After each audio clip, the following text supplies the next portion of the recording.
Alright, what is going on everyone? Welcome back to the channel. We're going to be talking about HEX in this video, and more specifically looking at this market cycle theory. Now, if you've seen my previous videos on subcycle theory, funny enough, subcycle theory was the first ever HEX video I published on my YouTube channel back in April, and then I published an update a little more recently, maybe about a month ago. But if you've seen those, you understand the subcycle theory, where I said, okay, when we see anything above a 50% dip, we'll consider that and define that to be the end of a cycle, and then we'll basically divvy up or parse the data accordingly to see what we could expect on any given cycle. It's similar to what we do with our quarterly ROI, just divvying up by season versus local highs, local tops. There are different ways of doing it, and so this is a similar video. But without further ado, hit the subscribe and like button. Let's get to 10,000 subs. We're super close,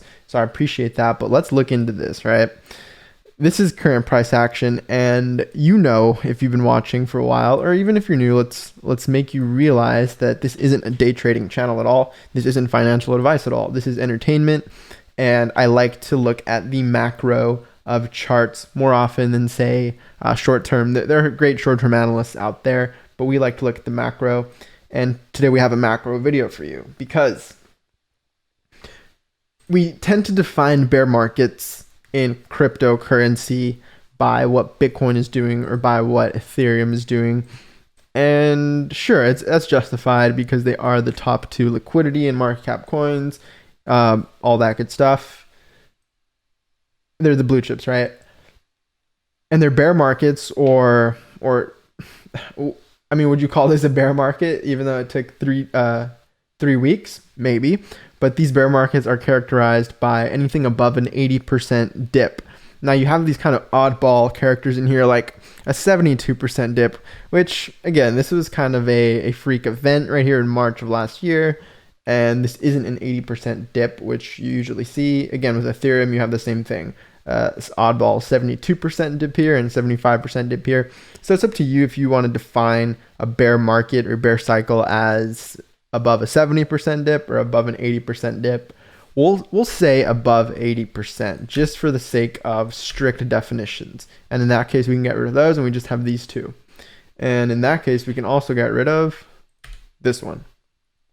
And we restrict ourselves to the set of dips that were 80% or above. All right, cool. Now that we have our definition straight, we look at how many times this has happened for these particular coins. Well, with Bitcoin obviously being the oldest, almost 14 years old at this point, actually 13, 14, quickly approaching almost 15 years. We've had 1, 2, 3, 4, 5 dips above 80%. Clocking in 94%, 94%, 81%, 87%, and 84%, respectively. The last one being the 20K dip, all the way down to about 3K, 3.1K. That was an 84% drop. Now with Ethereum, they're even nastier. We had a 95% drop right out the gate after launch, because it opened at about 10x the price of the ICO. Right, ICO was about 30-ish cents, opened at about $3. People took profit all the way down to 15 cents. So this became a 95% dip, quick recovery, boom, off to the races. We had this 72% dip, which I pointed out earlier, off to the races. I think it was like a 60 to 70% dip. But we didn't see what you would call a market cycle peak until January 2018, where we went all the way from $1,600 all the way down to $80. Now that's a market cycle peak if I've ever seen one. All right, and it took almost a year for this bloodbath to play out. A lot of things went into why this happened. We won't get into that, but this was quite the time if you were around in crypto. But here we have Ethereum liking to do 95% dips. Okay, that's pretty nasty, right? So we've seen 2 of those, right? 80+% dips. We've seen 2 in Ethereum. We've seen 5 in Bitcoin. And in HEX, we've seen 2, which is interesting to me because Ethereum has been around for about 6 years, 6.5, almost 7. And it's had these 2 dips, where HEX has already had 2 80+% dips, and it's been around less than 2 years. And I did an exercise a while back, just kind of a quick little tangent here. I did an exercise a few days ago and looked at dips above, what was it? Dips above 40%. And it looked like Bitcoin had like 12 or something dips above 40%. And Hex is already approaching about the same number if you count. You can do this for yourself, but it really surprised me because it tells me, look, Hex is way more volatile, which is kind of obvious, but seeing those numbers really illustrated that even more so. Hex is very volatile, and it's dipped the same amount of times almost that Bitcoin has, above 40%. It was like 40, 50%. Do this exercise on your own with different percentages. Right? Same number of times, but it's only less than 2 years old, whereas Bitcoin is, again, almost 13, 14 years. So that makes it, 6, 7 times more volatile, but at the same time, we've seen crazy appreciation outperforming Bitcoin's historic run, which you can see on LookIntoHex.com. Now, back to the matter at hand, we've seen two 80+% dips on the Hex chart, historically speaking. Now, this is interesting to me because if we look at subcycles, well, doesn't that imply there's a macro cycle in there? I think it does. And we've seen our bear subcycles, which I would argue we actually just finished one. And let me tell you what I'm talking about, because with our subcycles, we like to characterize them above 50% dips. And we most definitely had a 57% dip recently, right? From our 52-cent peak down to about 22 cents. And so some of these dips, you can't tell that they're beneath 50%, actually just like two of these, because these charts don't take into account wicks, right? And I don't want to bias the data and include wicks on these, but if you did include wicks on these actually are beneath 50% dips as well. This pink one here and this red one here. Now, the most recent one we had, I believe, was actually this long, drawn-out pink one. Yeah, this one right here. This one that's highlighted currently. Right, and it took us pretty much to our average dip. That's actually incredible. This dotted line is our average dip, and look at that. It took us right there, right to that level. And I'd argue we actually started a new bull subcycle illustrated here. Now, I've done a very, very crummy job at explaining a nuance in this chart in previous videos, but I'll do my best now because I think I have a way of explaining this better. And that is, this white dotted line is the average pump, right? Your average subcycle pump, your average bull subcycle. And it's about a little under 4x in a little under 40 days. Awesome. That doesn't tell you the full story though, because if you take the average of all these tips, right? If you take the average of this tip, this tip, this tip, and the ROI at these levels, so you're kind of taking a really bullish average, if that makes sense, then you get this white dotted line that's actually about 7x.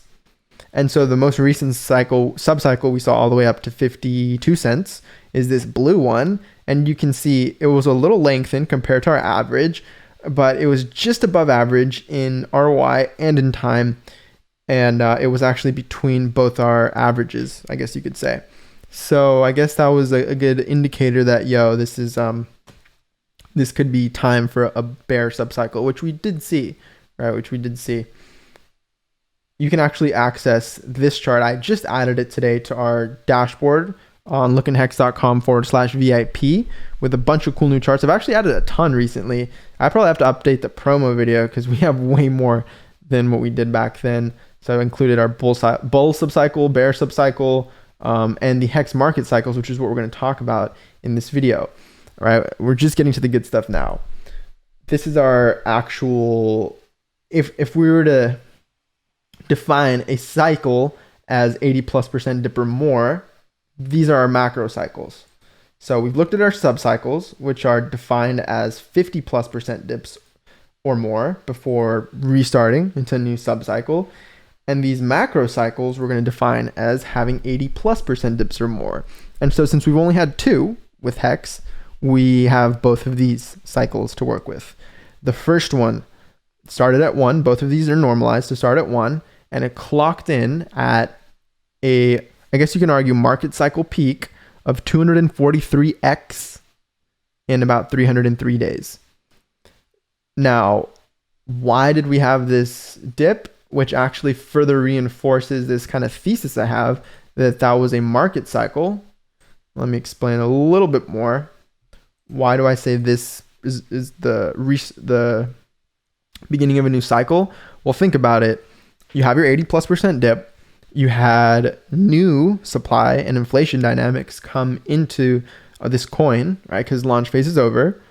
And not only that, it was kind of the artificial cutoff of the 353-day launch period. So about a year. And so you can restart with, again, fresh supply dynamics, a fresh price chart, and so on. So there's a pretty strong case for saying this is the beginning of a new market cycle. And this one is obvious, right? After we had our initial dip, which is our definition, 80+% dip, we had 81%.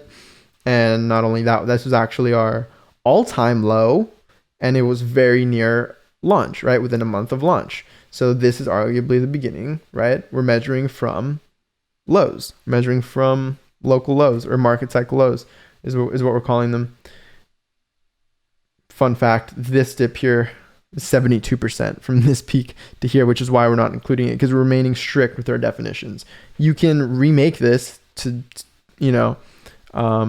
be 70% plus or more for your definitions, but we're going to leave it like this here and look at something very interesting, that our current market cycle peaked out at the 52-cent level, right? Our local peak, it peaked out at an ROI of about 200x this market cycle on the same day, 303, day 303 from where we're choosing to define the beginning.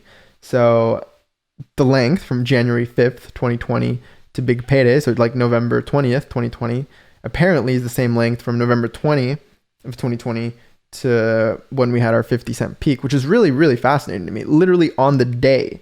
Like, can you see that? I want to illustrate. I'm going to zoom in because I want you guys to see this for yourself. Can you guys see that? This right here. Look at that. Peak right there on the day. It's incredible. Now here's the rub. You could argue, well, is it time then for an 80+% dip? And where would that put us? Well, interestingly enough, on this chart, if you don't include wicks, we already came down almost. We didn't go quite up to the same ROI, right? About 20% beneath. And we haven't quite dipped down to this level, but we're close. And you could argue the supply is different. But then again, we are in crypto and we do expect these sometimes. So if it were time, again, I'm not saying this is going to happen, but this is the doomsday scenario. If we have an 80+% dip, this is just math, by the way. So don't kill the messenger. An 80% dip from the top would be about 10-cent HEX, right? Back to these levels, more or less. We'll be generous and put it at 11 cents right there. This local bottom. So that would be an 80+% dip, right, to these levels. Do I think that's going to happen? I mean, it's hard to imagine a scenario like this after we saw a huge supply sink event with pulse chain sacrifice. But this would be your worst case scenario if, say, we broke our 100 AMA support. Then you'd probably have support at maybe the 200 AMA here. And maybe we'd see wicks down here. Like, look at this. We've seen crazy wicks. It was like a 6-cent wick. This here was a 14-cent wick. Wow. Okay. This was a 5-cent wick. So we've seen large wicks. A 14-cent wick would mean that here's something funny. If we saw price come back down to, say, this level, 22 cents, and we had our candle here, but we had a wick all the way down here and back up here, that would be equivalent to this 14-cent wick, because we've seen 14-cent wicks with actual price structure and bid support at both of these levels.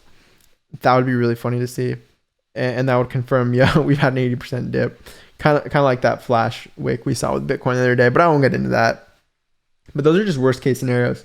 Right? Like, okay, we'll paint some bearish scenarios. This could be ABC correction, right? It's a double bottom. We've seen this mentioned on other streams as well. This is not a new idea, Maybe we come tap 22 cents again. Now it could actually be a zigzag, right? It doesn't have to be flat, and it could be even lower, right? 18 cents. I pointed that out as a low in another video potentially, but I'm guilty of watching Jenkins streams the other day, and he did some short-term analysis and was saying something about this 5-wave pattern. 1, 2, 3, 4, 5. Actually, I think it was ending like around here somewhere, and then it broke out, right? So then he got bullish there. So there are a bunch of ways you can paint that. I'm not the short-term analyst at all. I'm just pointing out that we are near the point where a previous market cycle peak was, or we were, right? A few weeks ago, excuse me. But that's not to say this one can't go higher, right? Something I pointed out earlier is that this market cycle 1, was artificially cut off by the length of the launch phase, right? So 1 year launch phase, 1 year cycle, awesome. But now HEX is unbound, and there is no artificial date to look forward to, such as like a big payday event, right? We're at the end of launch phase, end of adoption amplifier. That's just HEX launch phase lingo for those of you who aren't familiar. No need to worry about that anymore. It's long in the past. You could argue the date to look forward to in the future would be pulse chain launch, I guess, but you're getting HEX on a different chain. You're not necessarily getting the same HEX. So with this fork, with these new coins that people are getting, they won't get more of an ability to hurt the EHEX price. You know what I'm saying? So as a negative externality to the EHEX price, I guess you could say people might dump and then, right, like sell their HEX coins and then like buy PLS or HEX over on Pulse Chain. But you don't need to do that, because there will be things like Pulse Swap where you can actually just bridge over your coins. And so bridging over your coins is a way of actually not dumping them, not hurting the price, not incurring slippage, and potentially not incurring a taxable event, while doing something with them and gaining value from them, or just staking them for that matter. So I don't see Pulse Chain launch as a negative externality event. There are those who will argue with me, fight me, whatever. I could be wrong. I could be wrong too. That could actually be the date to look forward to, right? No one knows what's going to happen. I don't know what's going to happen. I'm just showing you charts.